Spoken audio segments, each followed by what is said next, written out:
Bonsoir, donc je suis Laetitia Marie Petit, je suis gastro-entérologue pédiatre, particulièrement intéressée par la nutrition et donc forcément par la mucoviscidose. Je travaille aux hôpitaux universitaires de Genève et puis je vous remercie de m'avoir invitée et puis de pouvoir un petit peu parler des douleurs abdominales dans la muco parce que je suis aussi convaincue de l'omniprésence du CFTR sur le tube digestif. Et je suis aussi convaincue de la qualité de vie dépend beaucoup du ventre. Mais c'est peut-être un biais de recrutement du fait de mon travail quotidien, donc c'est pour ça. Comme je suis pédiatre, je fais beaucoup de dessins. Donc voilà, je tenais à vous prévenir qu'il y en aurait quand même quelques-uns sur cette présentation. Ça ne marche pas comme ça. Donc du coup, je reprenais peut-être quelques petites généralités, un peu pour pouvoir... qu'on parle tous la même langue, pour expliquer que donc, la mucoviscidose était liée à cette mutation sur le récepteur du CFTR, ce fameux canal de transport du chlore, et qu'on sait que c'est présent sur plusieurs organes, qu'au départ c'est une maladie qui concernait beaucoup les pédiatres, et qui maintenant devient une maladie d'adultes. Et que, en fait, le CFTR, il est muté, anormal dans la mucoviscidose, et qu'il est présent sur de nombreux épithéliums. Les épithéliums, c'est tout ce qui nous protège, en fait, de l'environnement extérieur. Donc, il y a aussi bien la peau, les bronches, forcément, mais évidemment tout le tube digestif, parce que ça aussi, c'est une protection contre l'extérieur et les aliments, tout ce qui peut être les allergènes et les aliments, les bactéries qu'on a dans l'alimentation. Et ce qui fait qu'il y a un problème entre le chlore qui est extracellulaire, le passage soit de l'intérieur vers l'extérieur, soit de l'extérieur vers l'intérieur pour la peau.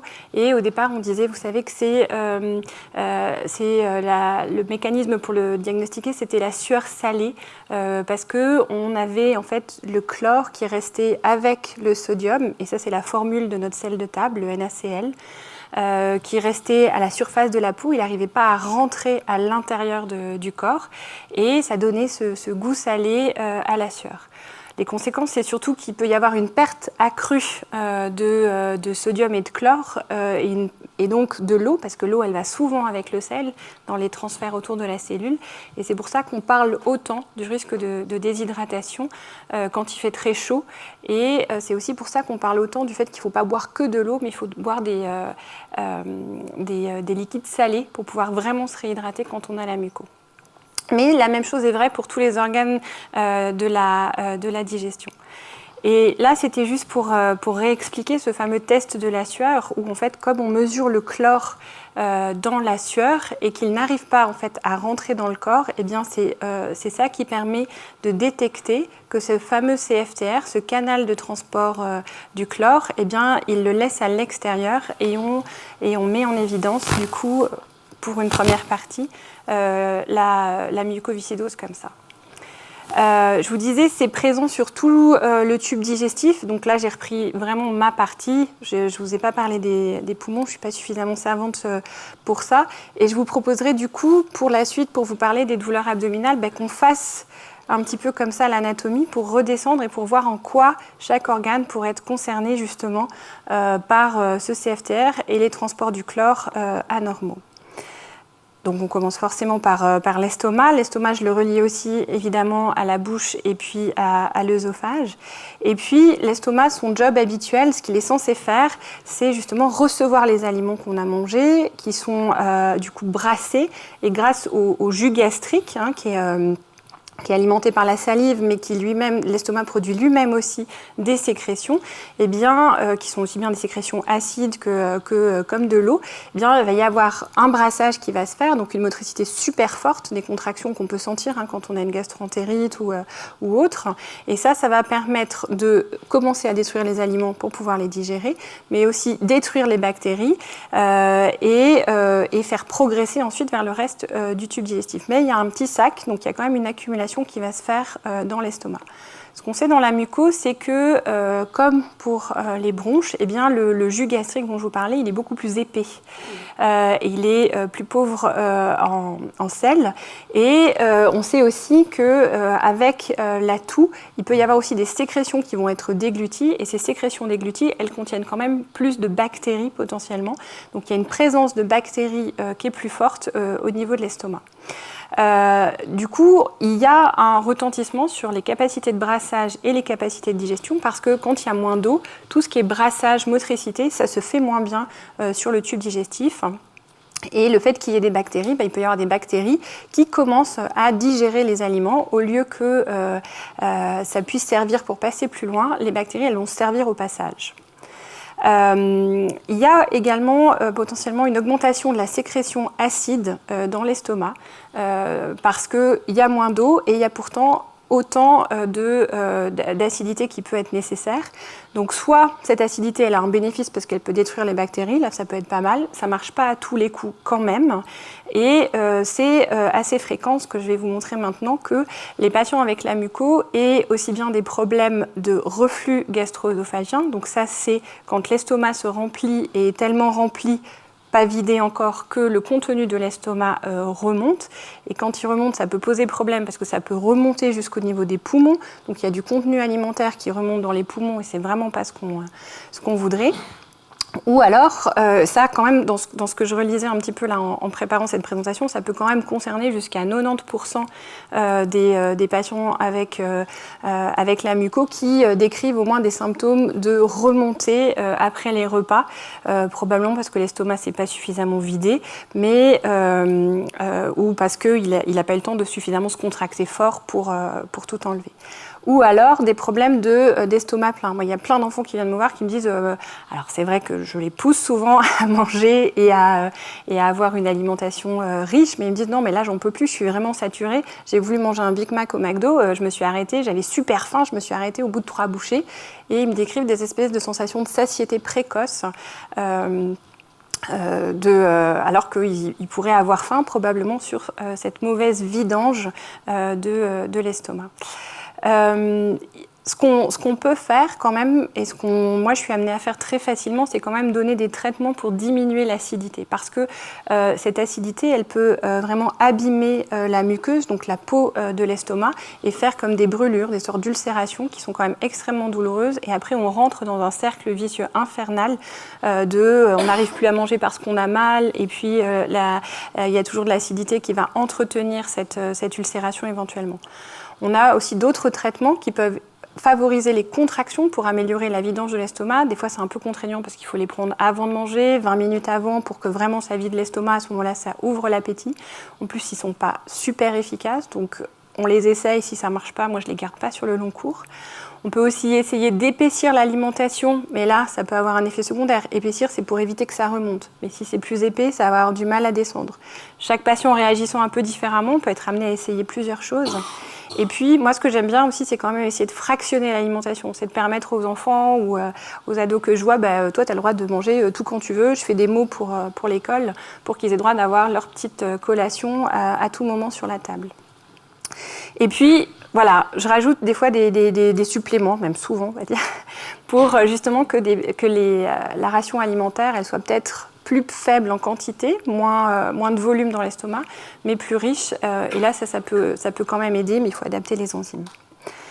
Je continue mon schéma anatomique par lequel j'avais commencé, puis je vais vous parler un petit peu maintenant du foie et puis des voies biliaires.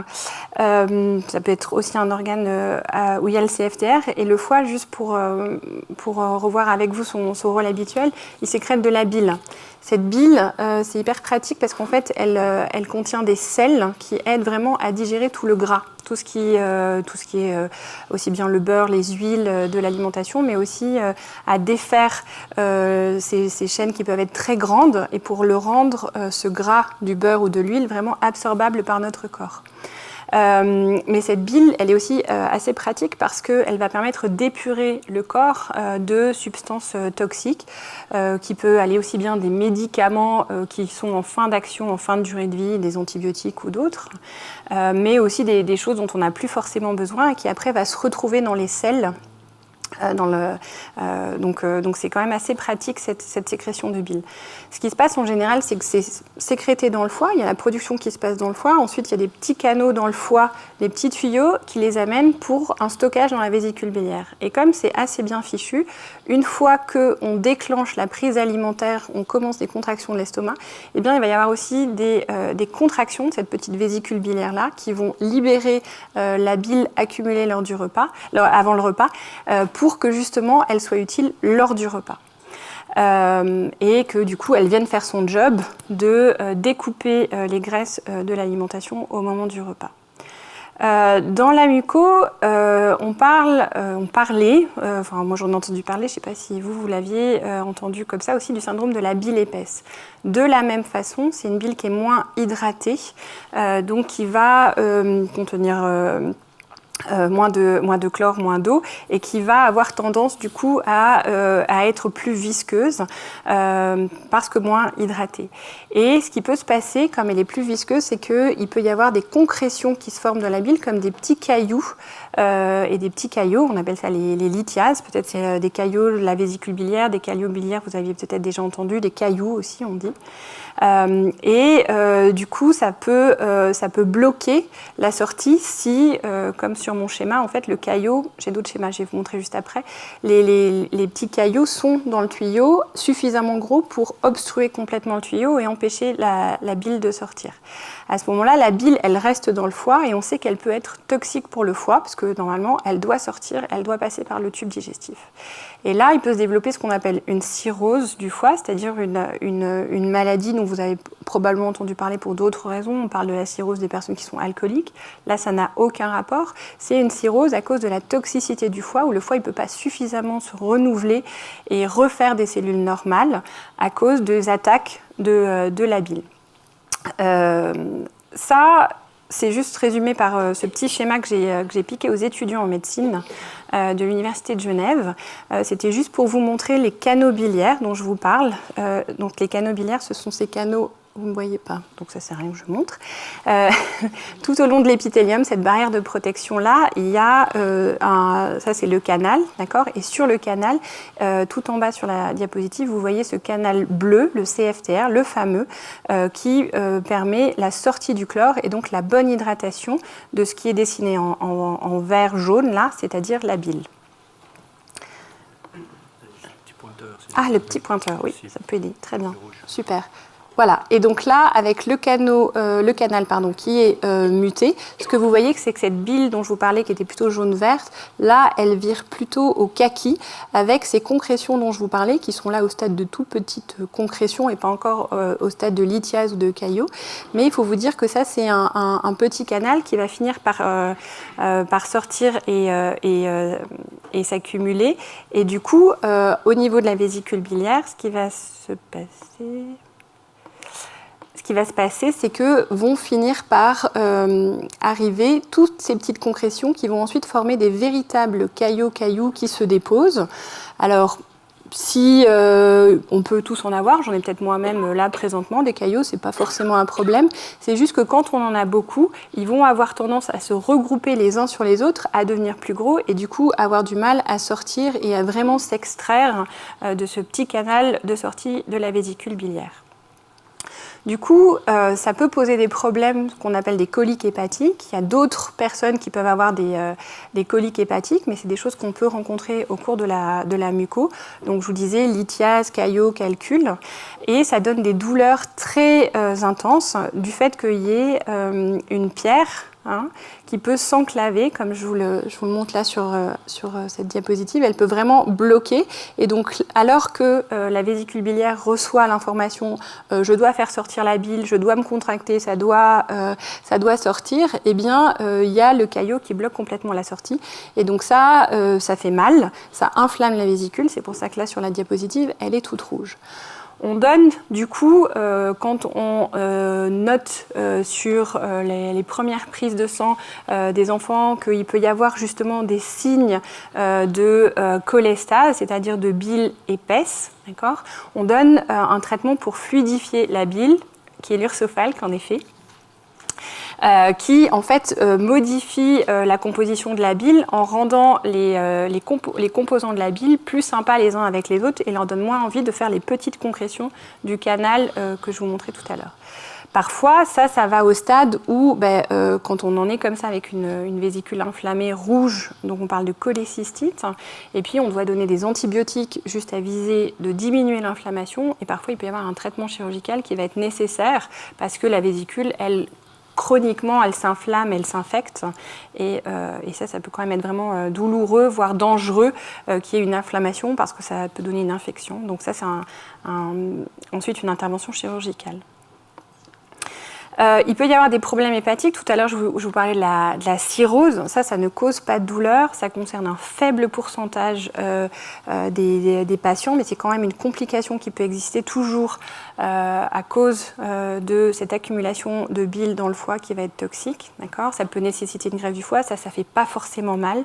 C'est plutôt des épisodes de jaunisse ou de saignement.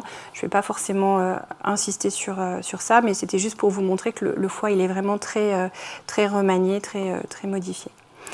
Je serais plutôt passée à un des organes clés pour la muco, c'est plutôt vraiment le pancréas.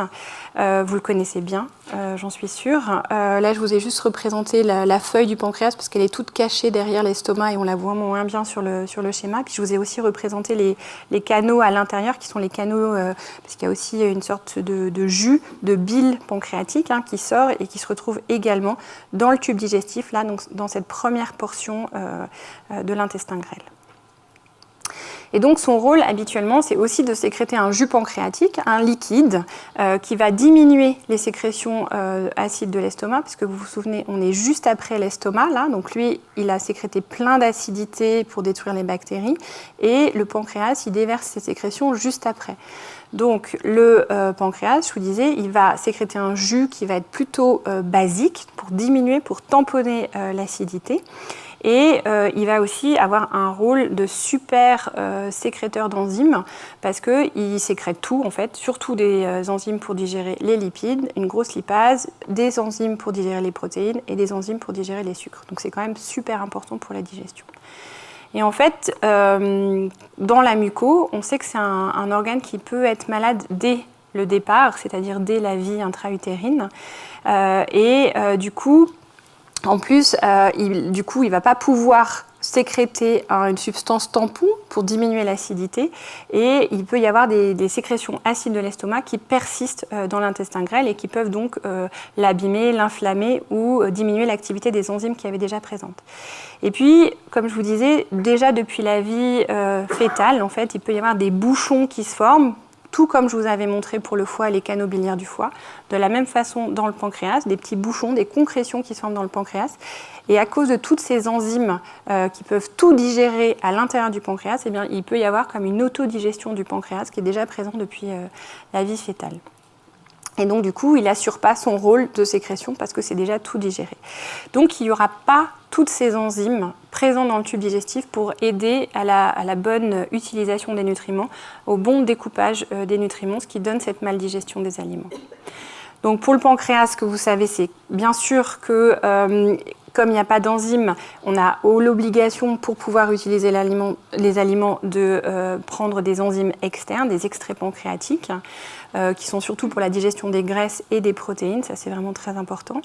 Il y a toujours cette difficulté d'équilibrer, toujours ce retard sur où est-ce qu'on en est, sur qu'est-ce qu'on va manger, est-ce que là c'était bon, ça correspondait, ou est-ce que finalement on rajoute, comment on fait. C'est aussi décrit des douleurs causées par les enzymes pancréatiques, ça m'est déjà arrivé de devoir changer. C'est aussi décrit ces maladies un petit peu fibrosantes dues aux enzymes pancréatiques, qui sont des causes de douleurs abdominales chroniques, plus connues chez les patients adultes mucos qu'en pédiatrie. Alors adulte, ça peut être adulte jeune aussi quand même. Et puis ce qu'on sait aussi, c'est qu'en fonction des mutations de la muco, le pancréas, il n'est pas forcément tout détruit au moment de la naissance et qu'il y a des enfants qui gardent une certaine activité du pancréas qui va du coup pouvoir sécréter, produire certaines enzymes. Et même si ce n'est pas complet, cette sécrétion, donc même si on doit rajouter des extraits pancréatiques externes pour arriver à digérer, Le problème, c'est que du coup, il fait quand même des bouchons de temps en temps. Et quand il fait des bouchons, ça cause une inflammation, une autodigestion du pancréas, et ça cause des douleurs. Ça s'appelle une pancréatite, d'accord, à cause du canal bouché. Je vais vous le représenter là.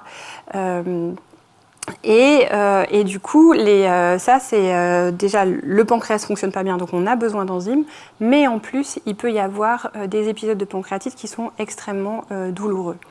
Donc il faut savoir aussi les diagnostiquer, même chez quelqu'un qui a une insuffisance pancréatique. Je continue mon parcours tout au long du tube digestif et je passe maintenant à l'intestin grêle. Je vous disais tout à l'heure qu'on était sur le premier segment, celui qui reçoit toutes les enzymes et la bile qui vient de la vésicule biliaire et puis les enzymes du pancréas. Je descends un petit peu maintenant sur l'intestin grêle que j'ai ressorti là du schéma. Pour vous dire que normalement, l'intestin grêle, voilà, il utilise toutes les enzymes qu'il a reçues, du foie, du pancréas, un petit peu encore de l'estomac, même si beaucoup moins, pour finir de découper tous les aliments et les rendre vraiment absorbables. Parce que sur le schéma que je vous ai mis tout en haut, vous voyez, il y a une espèce de petite moquette, des villosités comme ça. Et une fois que les aliments ont bien été découpés, ils sont absorbables pour les rendre utilisables par le corps. Donc il est assez chouette cet intestin parce qu'il peut absorber aussi bien les glucides, les lipides, les vitamines, les oligo-éléments. Il sait tout absorber pour après le redistribuer là où il y en a besoin. Mais on peut avoir entre 3 et 5 mètres d'intestin, donc il faut pouvoir propulser l'ensemble du bol alimentaire tout au long de l'intestin pour assurer la descente. Ce qu'on sait dans la mucose, c'est qu'en effet, il n'y a pas d'enzyme pancréatique pour aider à cette digestion, ce découpage. Donc on doit utiliser les extraits pancréatiques et des fois, il reste ce pH trop acide de l'estomac, comme je vous disais, donc ça peut gêner leur activation des extraits pancréatiques. Et du coup, il y a toujours la possibilité que les aliments ne soient pas suffisamment découpés pour pouvoir être correctement absorbés et du coup utilisés par le corps. Et puis, ce qu'on sait aussi, encore une fois, à cause de cette déshydratation des sécrétions intestinales, c'est qu'il y a une difficulté de propulsion, de descente au long des 3 mètres, parce que vous le voyez un petit peu sur mon dessin, mais ça ne va pas tout gentiment, 3 mètres qui descend comme ça, donc il y a des moments où ça fait des virages, ça remonte, donc il faut quand même une force de propulsion, quelque chose qui amène le bol alimentaire à aller contre la pesanteur. Et là, il faut des muscles, il y en a dans la muqueuse, mais qui est plus habitué à fonctionner quand il y a suffisamment de liquide à l'intérieur. Donc dans l'intestin grêle, les problèmes qu'on peut rencontrer, c'est peut-être un terme que vous avez déjà entendu, ça s'appelle l'ileus méconial. C'est du fait de la déshydratation des sécrétions dans l'intestin depuis la vie fétale. En fait, il y a déjà les matières qui sont entièrement sèches à l'intérieur de l'intestin grêle. C'est la seule radio que j'ai mise, j'en montrerai pas d'autres. Et là, en fait, ce que vous voyez, c'est tout ce trajet de l'intestin qui est complètement moulé par des sécrétions intestinales qui sont complètement déshydratées et qu'on a pu opacifier, c'est-à-dire qu'on a pu le rendre blanc en donnant par la bouche du produit de contraste, et c'est pour ça qu'on le voit sur cette radio. Ça nécessite une intervention parce qu'en fait c'est comme s'il n'y avait rien qui pouvait descendre, mais c'est la caractéristique vraiment la plus importante, je trouve, de la déshydratation, à quel point ça peut exister dès la période néonatale. Et là, on est obligé d'enlever ce bout d'intestin parce qu'il est complètement en occlusion. Le problème le plus important, sinon, pour l'intestin grêle, qui est quand même assez fréquent, c'est que cette maldigestion, du coup, elle bénéficie plutôt à des bactéries, aux bactéries qui sont dans l'intestin. Je vous parlais des bactéries des sécrétions des glutis, mais il peut y en avoir du fait de la mauvaise progression qui viennent aussi du côlon et qui trouvent un milieu plutôt favorable. Normalement, elles ne sont pas censées pouvoir se nourrir à nos dépens, mais là, elles trouvent un milieu plutôt favorable, elles trouvent des sources de nutriments et il peut se développer ce qu'on appelle une pullulation bactérienne dans l'intestin grêle, c'est-à-dire que, mettons, s'il reste des extraits du sandwich qui ne sont pas suffisamment digérés, eh bien, ça va plus lui bénéficier à lui que passer à l'intérieur du corps. Ça, on dit pullulation, c'est parce que les bactéries prolifèrent vraiment beaucoup. C'est source de fermentation parce que quand elles prolifèrent, elles font des gaz. Sur un endroit où il n'est pas censé avoir des gaz, ça donne des ballonnements, des douleurs abdominales. C'est assez invalidant parce que c'est juste après le repas éventuellement. Et puis, ça interfère avec le fonctionnement des extraits pancréatiques. Et des fois, on est obligé aussi bien de donner des traitements qui accélèrent le transit pour aider que des traitements qui vont freiner le transit pour essayer d'aider. On commence aussi à décrire, parce qu'on connaît mieux probablement, parce qu'avant on ne savait pas, qu'à cause de cette pullulation bactérienne, il peut y avoir vraiment une inflammation qui s'installe sur la paroi, là, de l'intestin. Voilà, il peut y avoir vraiment, parce que ces bactéries, elles sont trop présentes et elles ne devraient pas être là. Et notre paroi, elle n'est pas habituée forcément à nous défendre face à une masse de bactéries aussi importante. Donc on commence à décrire aussi vraiment des maladies inflammatoires, même une fois qu'on a traité la pullulation. C'est comme si notre intestin était chroniquement inflammé et faisait du coup moins bien son travail de digestion et d'absorption. Il y a d'autres choses qui existent. Il y a une appendicite un peu spécifique des patients avec la mucose. C'est ce qu'on appelle le mucocèle appendiculaire. C'est le fait de pouvoir faire justement de façon un peu plus jeune dans la vie une appendicite avec évidemment des sécrétions de mucus plus épais qui vont se déposer dans l'appendice. Et puis sur l'intestin, on sait qu'il y a des patients qui sont aussi diagnostiqués par moi ou par les chirurgiens parce qu'ils ont une occlusion dans la période néonatale. Ils doivent être opérés comme le patient dont je vous montrais la radio tout à l'heure. Et du coup, on peut toujours faire des complications. Il peut y avoir des complications d'une opération qu'on a eue même dans les premiers jours de vie. Et ça existe même longtemps après, à l'adolescence ou à l'âge adulte. Donc ça peut être cause de douleur. Je continue mon parcours. Je vous rassure, on est presque à la fin. Du coup, là, on arrive sur le côlon, la dernière partie, qui est un peu mon dada aussi, avec tout le reste. Le côlon, c'est ce gros organe, vous le voyez là avec son anatomie, et il a un job super essentiel, c'est de permettre la progression des selles dans le côlon. Et là, je vous ai montré un petit peu les contractions, comment ça se passe, c'est-à-dire que c'est des contractions qui sont rythmées, et on ne dirait pas comme ça, mais ce segment-là, il est en train de communiquer avec celui-là, qui communique avec celui-là. Donc il y a un influx nerveux qui se transmet de façon hyper bien organisée, avec une communication nerf-muscle qui se fait très bien. Donc ce que vous voyez là, forcément de marron, c'est le début des matières fécales qui est en train de se former, et ce que vous voyez de blanc, c'est de l'eau, en fait.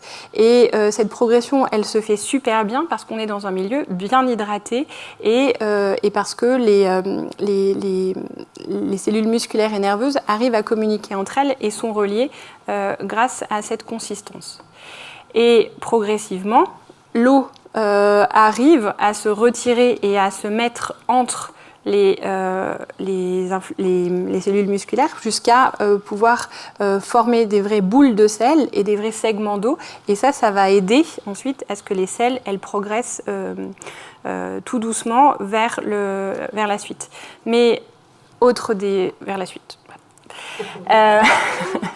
Autre défi de cette progression, je vous en ai déjà un petit peu parlé tout à l'heure pour l'intestin grêle, cette progression, quand on arrive dans le côlon, on arrive par ici, il y a cette première progression à faire. On est d'accord que là, encore une fois, on va être contre la pesanteur pour commencer. Donc il faut des muscles puissants et il faut suffisamment d'eau pour faire passer contre pesanteur pour faire remonter. Et puis ensuite, on continue par là. Là, il n'y a pas de pesanteur, mais il faut quand même faire progresser aussi. Là où ça va un petit peu mieux, c'est quand ça descend, en effet. Et c'est pour ça que cette partie du côlon sert plutôt de réservoir pour les selles. Mais qui dit réservoir, dit aussi une capacité de dilatation qui va être importante et qui va ensuite falloir vider son réservoir. Mais là, pareil, l'eau, ça va jouer un rôle important. En effet, on sait que le côlon, il va réabsorber une partie de l'eau et du sodium, ça c'est son job de base, mais il va aussi sécréter de l'eau pour aider la progression. Donc il fait un peu les deux et il arrive à équilibrer habituellement pour assurer la progression. Et la progression, elle peut se faire grâce aux muscles. C'est des muscles qui sont puissants. Je vous ai montré contre la pesanteur ou sans pesanteur, ils arrivent à faire progresser. Mais ils ont vraiment besoin de l'eau pour quand même pour communiquer sur cette motricité. Et puis ce que j'ai pas forcément mis là, mais je vous en reparle après, c'est qu'on est dans un milieu ici bactérien. C'est le site, c'est là où se trouve notre flore digestive, celle qui nous habite depuis le début, depuis la naissance. Et c'est là où il peut y avoir une interaction aussi entre l'hydratation, la motricité et la flore. On sait que dans la muco, le côlon il va absorber l'eau, mais il n'y a pas beaucoup de sécrétions qui se passent. Et souvent, les selles, très très souvent, sont quand même vraiment déshydratés. Donc, avec potentiellement une capacité d'adaptation à cette déshydratation, parce qu'on est tous différents face aussi à notre, comme je vous parlais, de la flore, mais aussi à notre capacité de motricité. On n'est pas tous, moi je ne suis pas footballeuse ni marathonienne, donc chacun a des muscles qui vont être différents.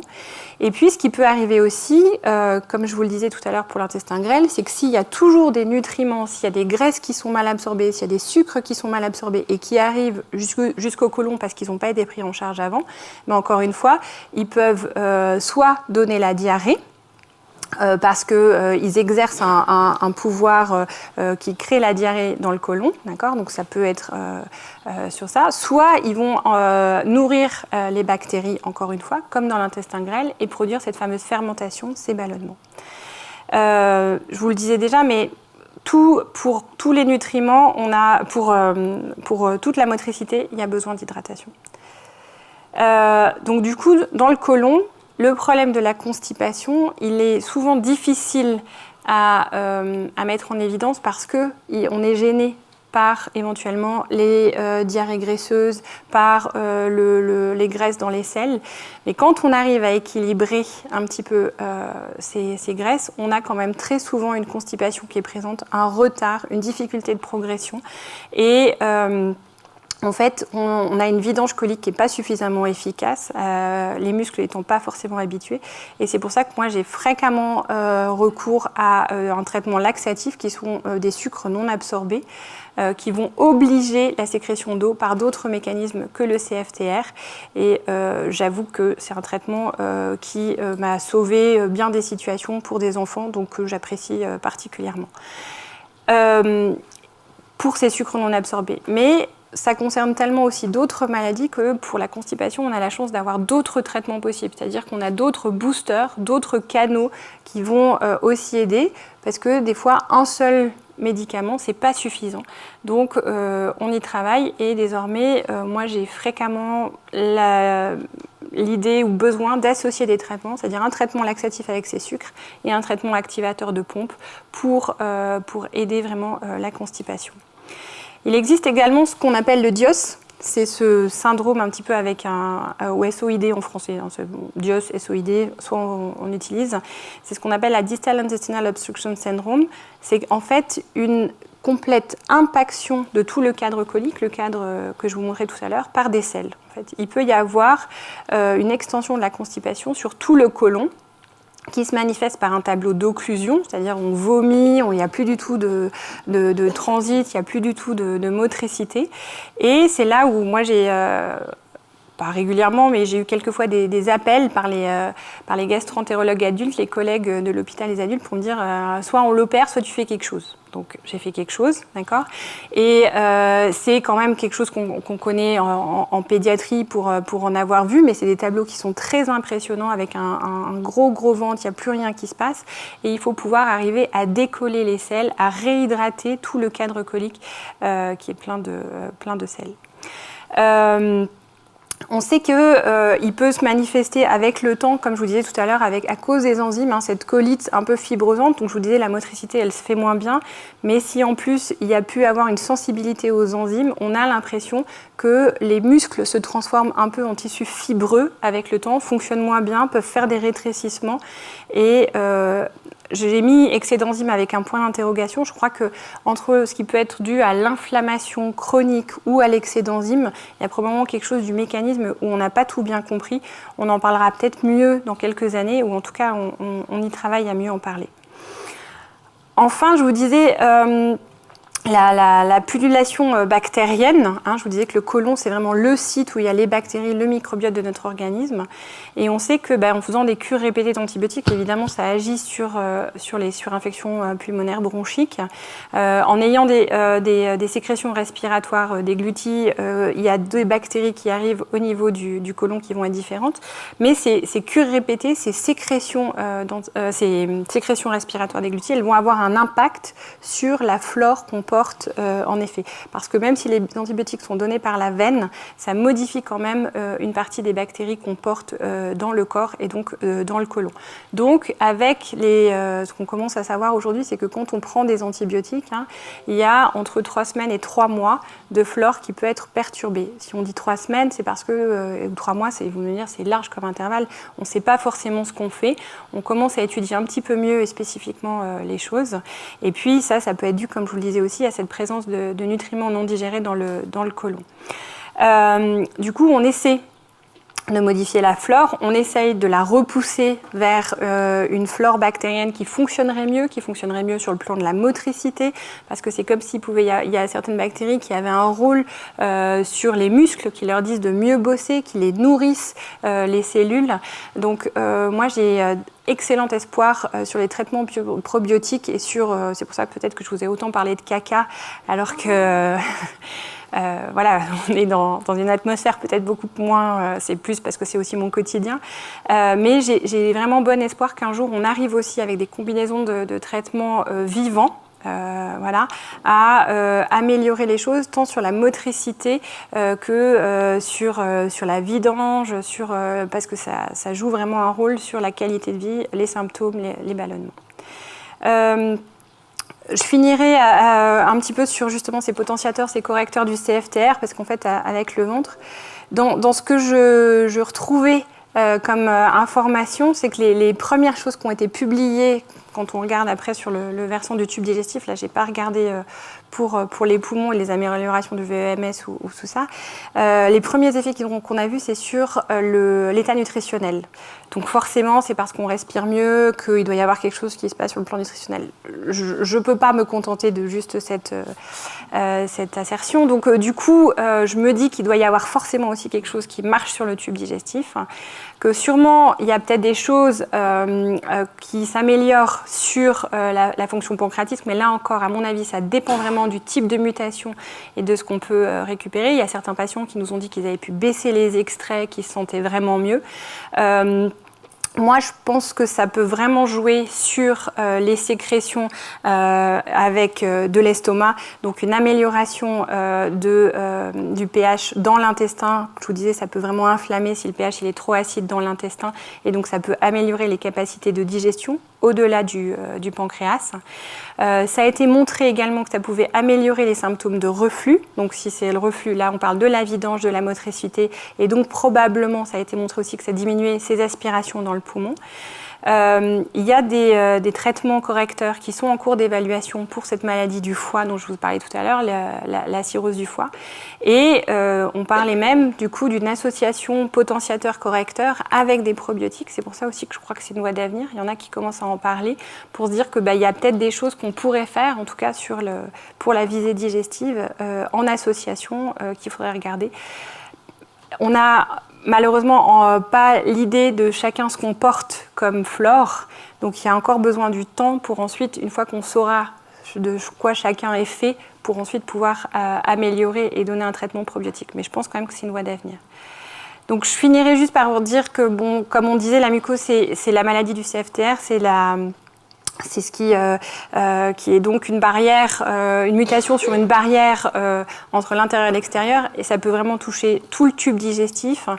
On le disait que c'était le mucus épais, la mucoviscidose, mais du coup, je vous ai relisté un petit peu tout ce qu'on peut avoir comme source de douleur, qui va aussi bien du reflux, des brûlures, de la pancréatite quand il reste des capacités de sécrétion d'enzymes, c'est coliques hépatiques quand il y a des lithiases ou des caillots qui sont enclavés dans la vésicule biliaire. Moi, je crois qu'il y a aussi beaucoup ces problèmes de maldigestion, de fermentation, de constipation, et que du coup, c'est vraiment important de trouver les bons traitements quand on peut le faire, parce que y a vraiment un gros impact aussi des douleurs abdominales sur la qualité de vie. Moi, je le vois tous les jours pour la muco ou pour les autres enfants que je soigne. Et puis du coup, ça veut dire savoir dépister à temps à quel point il y a des causes de douleur du ventre, parce que ça a un gros impact sur la prise alimentaire et donc sur l'état nutritionnel, sur la croissance, les choses que je regarde un petit peu tous les jours. Moi, je pense qu'on va continuer à travailler sur les potentiateurs pour le tube digestif, qu'il y a encore plein de choses à faire, et puis que peut-être le microbiote, ces petites bactéries, ça va venir. Voilà, j'en ai terminé. Encore merci d'avoir donné l'occasion de pouvoir vous parler ce soir, et puis s'il y avait des questions, je suis à votre disposition.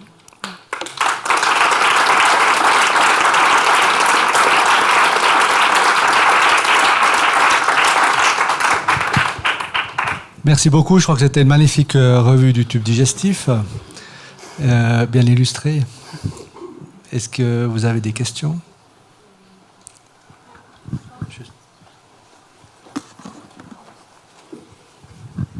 Merci. Quand il y a des douleurs, plutôt avant le repas ou juste en tout début de repas, alors c'est plutôt, donc c'est pas digestif encore, mais ça pourrait être... Alors ça c'est difficile à savoir si c'est pas déjà digestif, parce qu'il pourrait y avoir par exemple l'estomac qui est encore plein, en fait, qui n'a pas à vidanger. Et moi ça m'est déjà arrivé par exemple des enfants qui vont au bloc le matin à 8h, ils sont censés avoir arrêté de manger à 22h et j'ai encore des résidus alimentaires 10 heures après. Même pour le petit déjeuner, c'est déjà arrivé. Donc vraiment des vidanges gastriques qui sont très retardées. Et ça, c'est une source de pesanteur. Voilà, il y a ça. Et puis, quand le côlon est plein, il existe un réflexe, alors je ne l'ai pas forcément mentionné là, il existe vraiment un lien entre l'estomac et le côlon. C'est-à-dire quand notre réservoir de sel est plein, en fait, il envoie un espèce de message contradictoire à l'estomac pour lui dire surtout, te remplis pas, je ne suis pas vide.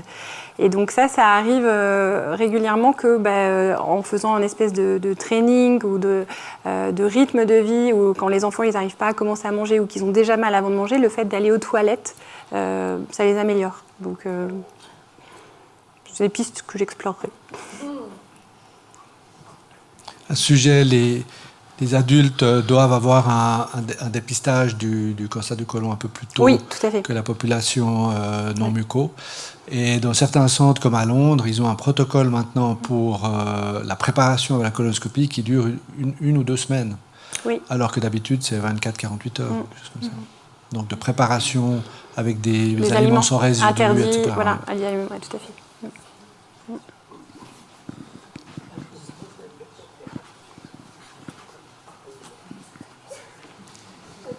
Est-ce que vous conseillez de prendre le crayon, enfin les enzymes, avant, pendant ou après le repas ?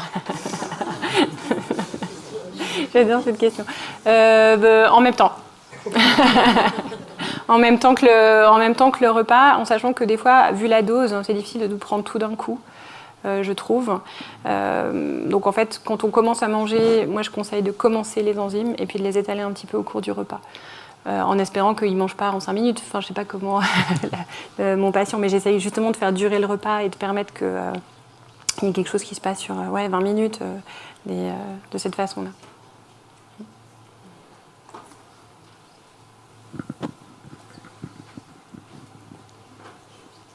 Si j'ose, vous venez de parler d'un réflexe côlon, gastrocolique, oui. Estomac. Ouais. Est-ce qu'il existe aussi un réflexe côlon, estomac et poumon, dans le sens où les patients rapportent très très très souvent qu'un ballonnement les essouffle et qu'ils sont tout d'un coup incapables de mener une activité physique ou autre.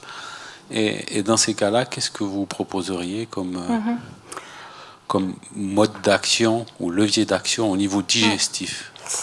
Alors, ce réflexe-là, je ne le connaîtrais pas sur les bronches. Mais par contre, ce que je sais, pour l'avoir déjà vu, c'est que la capacité de distension, aussi bien de l'estomac que du côlon, elle est énorme. Des enfants que j'ai laissés le soir avec un ventre vraiment où je voyais plus que 2 petites jambes et un gros ventre, tout ça, en ayant ensuite fait un traitement évacuateur, je les récupère le matin avec le ventre plat. en fait. Donc si vous voulez qu'il soit essoufflé avec un gros ventre comme ça, on le voit pour d'autres enfants qui peuvent avoir de l'acide ou des choses comme ça, que ce soit de l'air ou de l'acide.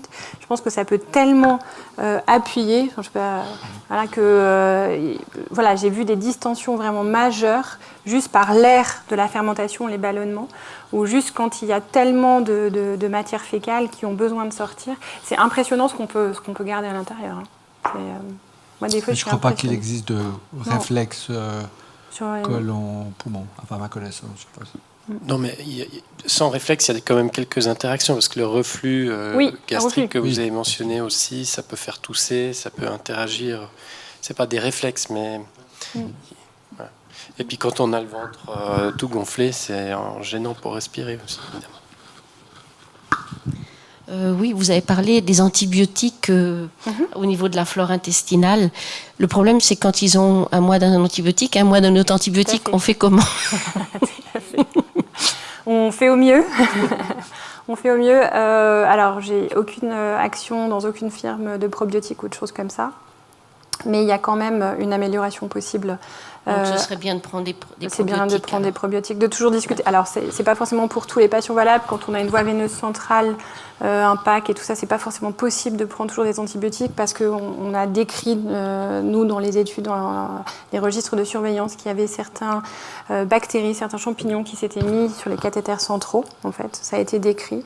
Je pense que ça a été décrit dans des cas très particuliers. Ça a été essayé même chez des enfants en chimiothérapie qui n'avaient plus du tout de défense immunitaire. On leur a donné des probiotiques, ils étaient porteurs de cathéters centraux. Ils n'ont rien fait, d'accord ? Ils n'ont pas eu de bactéries. Donc qui est passé dans le sang. Donc c'est pour ça qu'il faut quand même le manier avec précaution dans ces cas particuliers de cathéters centraux. Mais sinon, oui, d'essayer de rééquilibrer la flore, d'essayer d'enrichir avec des fibres alimentaires qui peuvent... Attendez, j'ai une solution. Des fibres alimentaires qui peuvent quand même nourrir la bonne digestion, d'accord ? Et quand je dis fibres alimentaires, ça ne veut pas forcément dire les légumes, d'accord ? Je ne suis pas en train de dire manger que de la salade, des épinards. Du pain complet. Alors, éventuellement du pain complet. Ça existe maintenant, c'est certains régulateurs du transit avec ces petites poudres-là, comme ça, qu'on rajoute dans l'eau de boisson. Optifibres, Optisource, Optitruc, enfin tout ce que vous voulez, mais qui sont des fibres régulatrices du transit et qui peuvent quand même nourrir la flore. Ça améliore pas mal de situations. Donc, je dirais, les cures d'antibiotiques, elles sont indiquées. Ça, c'est, oui, non, tout à fait. on peut pas faire sans et tout ça. Mais après, on essaye de récupérer une flore ou quelque chose où on digère mieux. Ça peut vraiment être indiqué. Parce que le bioflorin ou l'ultralevure, ces choses comme ça.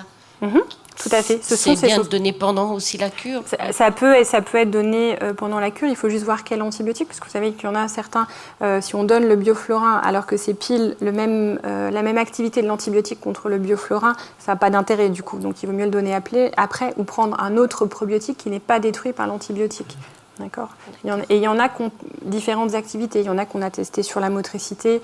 Il y en a qu'on a testé justement sur quand on est tout perturbé après avoir pris des antibiotiques. On commence à en savoir beaucoup plus. On n'a pas d'évidence aussi forte que pour les antibiotiques quand c'est nécessaire. Voilà. Mais on commence à avoir des choses et il y aura peut-être des choses qui vont sortir. En tout cas, moi, ce que j'essaye, c'est toujours qu'on en discute avec les patients. Parce que des fois, je me retrouve avec oui, au fait, je suis allée voir la naturopathe. Alors, elle m'a donné 3 doses de champignons, 2 doses de bactéries. Et du coup, là, ça va tout bien. J'ai plus la muco, tout se passe bien. Donc, ça, c'est pas forcément mon point de vue sur les probiotiques. C'est juste qu'on peut essayer de travailler ensemble entre la médecine qui peut rééquilibrer ce qui a été nécessaire de prendre à un moment où on en avait vraiment besoin, comme aussi fort que des antibiotiques. Voilà. Et l'argent colloïdal, vous j'ai pas d'expérience, non. Non, d'accord. Parce qu'on en entend beaucoup parler aussi. D'accord. Donc, Okay. Première vue, ça a un effet plus ou moins comme certains antibiotiques. D'accord. Mais voilà, après... Je sais pas... Non.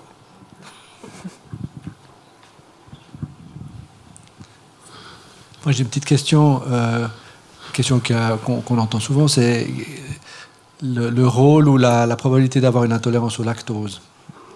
Alors là, on est tous égaux. Là, on est tous dans le même bain. Ce qui peut se passer, c'est que ça peut être favorisé quand on fait des infections. En effet, on peut la développer plus précocement que d'autres personnes. Dans notre population générale, on est quand même plus de 70% des gens qui vont devenir un jour intolérants au lactose. Et on va le devenir d'autant plus vite qu'on arrête de le prendre le lactose. Ça veut dire qu'en fait, l'activité de digestion du lactose, elle est maximale au début de la vie et puis elle progresse, elle diminue tout doucement au cours du temps. Mais elle diminue pas tout doucement, elle diminue très vite si on arrête complètement le lactose. Ce qui fait que c'est quand même quelque chose de très rare avant l'âge de 5-6 ans de ne pas être capable de digérer le lactose. Ça peut arriver ensuite qu'on puisse plus du tout digérer le lactose, par exemple du lait, mais il y a de nombreux fromages ou de nombreux autres produits laitiers qui contiennent très peu de lactose et qui peuvent permettre d'entretenir une faible activité de notre lactase, qui même si elle est très faible, elle nous permet de manger normalement. Moi, j'ai certains patients qui, malgré tout, me disent moi, j'arrive pas sur la fondue et pour moi, c'est essentiel à ma vie. Donc à ce moment-là, on a la possibilité de rajouter de la lactase externe, un peu comme pour les enzymes pancréatiques. Ça ne sert à rien de faire les tests génétiques, d'accord, parce qu'on est d'une population où on va devenir intolérant au lactose. Il vaut mieux pouvoir apprendre à s'écouter et voir qu'une fois qu'on a pris un verre de lait qui contient du lactose, on est ballonné, on n'est pas bien et tout ça, à ce moment-là, ça peut être les premiers signes d'intolérance au lactose. Si quand on achète le lait sans lactose, en plus on ne les a pas, on a fait le diagnostic et ce n'est pas la peine de payer la génétique. Mais je n'ai pas la connaissance que ça soit plus fréquent pour les patients mucos. La seule chose qui est à risque, c'est en effet quand on fait plus d'infections, est-ce que du coup on ne peut pas le devenir un peu plus précocement que d'autres. Voilà. Puis le lactose, c'est pas indispensable. Donc j'avais une autre question, mais cette fois-ci c'est sur le sel, oui. Pour éviter la déshydratation. Oui. Donc qu'est-ce que vous conseillez, soit comme boisson salée, soit comme sel à mélanger à des sirops et qui soient à peu près buvables après? Alors, déjà, rien que les eaux gazeuses, d'accord, qu'on n'est pas obligé de boire gazeuses, mais elles sont quand même un peu plus salées qu'une eau non gazeuse de départ, d'accord. Mais après, c'est vrai que ça donner des gaz et tout ça, c'est pas forcément génial. Et puis apprendre à boire des boissons gazeuses aux enfants, c'est pas non plus l'idéal. Mais on peut toujours touiller, d'accord. Et puis enlever le gaz. Mais là, il y a eu quand même un ajout de sel pour la rendre gazeuse, donc ça la rend plus sodée qu'une autre eau de boisson. Après, il y a les fameux solutés de réhydratation, ceux qu'on utilise habituellement quand on a les gastro-entérites, donc c'est les normolittorales, c'est l'oralpédon, c'est qui sont pas bons, d'accord, que les enfants boivent uniquement quand ils sont déshydratés. Pour autant, ils ont une composition qui est super intéressante en termes de sodium et de sucre. D'accord, parce que notamment la composition elle est parfaite, l'absorption du sodium sur le tube digestif elle est dépendante du glucose. Donc si on donne que quelque chose qui est purement salé, ça n'a pas d'intérêt. Boire l'eau de mer, c'est pas sûr que ça réhydrate suffisamment. Boire l'eau de mer avec du sirop, éventuellement. D'accord. Donc ce que moi je fais sur ces solutés qui sont pas bons pour les enfants, il y a un truc qui marche bien, c'est déjà de les faire glacer. Donc de les utiliser vraiment quand ils sortent du frigo, de rajouter du jus de citron, parce que ça aide vraiment, en plus quand il fait chaud, on a l'impression que c'est un petit cocktail, enfin voilà, on essaye, ou de rajouter un peu de sirop aussi à l'intérieur. Je ne suis pas du tout fan du coca, même si pourtant il a une composition qui est intéressante, mais il est trop sucré par rapport à sa composition, puis en plus je vous ai dit, je ne suis pas fan des boissons gazeuses. Donc voilà, donc je fais un peu une palette mais ces solutés de réhydratation, ces sels de réhydratation, on les appelle comme ça, sont hyper intéressants en termes de composition. Ça a été étudié et donc voilà. Donc moi j'essaie d'apprendre aux enfants à le boire et puis en étant glacé, ça va quand même mieux. Pour les adultes, dans les dernières recommandations de l'année passée, c'est surtout de manger des snacks, des chips, des choses salées. Donc c'est pas forcément un apport liquidien. Mm-hmm. Il faut du liquide. Alors oui, mais que des chips. Non, pas que des chips. Mais étonnamment, ils ne recommandent pas. De liquide? Ah oui. Oui, du liquide, oui, mais pas des formulations liquides. D'accord. Donc, plutôt de manger des choses salées. D'accord. Et puis ça donne soif après. Voilà. Ouais. C'est pas ce que j'ai dit.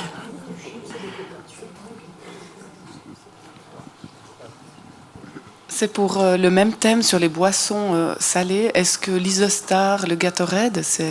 Alors, c'est intéressant dans la composition également. Après, il y a plein d'autres trucs un peu stimulants, un peu excitants. Alors, je connais plus par cœur, je l'avais regardé. C'est quand même assez riche en acides aminés, je crois. Il y a d'autres choses que juste... voilà. Mais ils ont modifié le goût. Ils ont mis des exhausteurs de goût. Ils ont rajouté des choses qui font qu'en effet, pour les grands, je trouve que c'est quand même plus sympa à boire. Et la composition est intéressante, ouais, tout à fait. C'est bien salé, sucré comme il faudrait quand on est déshydraté. Et il n'y a pas que ça.